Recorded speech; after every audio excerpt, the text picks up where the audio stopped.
સમાજની ચૂંટણી ટૂંક સમયની 10-15 દિવસની અંદર જાહેરાત થવાની છે. મને તમે આ 2 વખત ધારાસભ્ય બનાવીને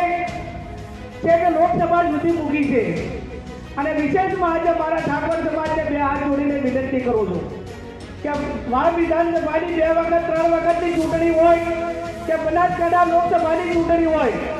એની અંદર કદાચ ઠાકોર સમાજનો હું ઉમેદવાર હોઉં એટલે હોય પણ સર્વ સમાજ જ તમારી બેન દીકરીને આપણી મોટી કરી છે ત્યારે ઠાકોર સમાજની એ આવનાર સમયની અંદર વિશેષ જવાબદારી થાય છે અને વિશેષ જવાબદારીના ભાગરૂપે જ્યાં પણ હાગુવાનું લાગતું હોય બીજા તાલુકાના હોય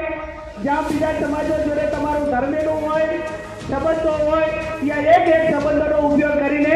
જે પણ પાવડી મંડળ જેને વિધાનસભાની ટિકિટ આપે એમ માનજો કે આ ગેનીબેનના 3.5 વર્ષ એના હકના હતા અને અમે ચાક ભાવ વિધાનસભા 1500-1600 એ માઇનસ થયા ને તો એનો હક હતો એ જે પાવડી મંડળ કે હું ચાલુ ધારાસભ્ય છું એમ માનીને અમારી તમામ માહિતીથી અપડેટ રહેવા માટે જોડાયેલા રહો S9 ન્યૂઝ સાથે.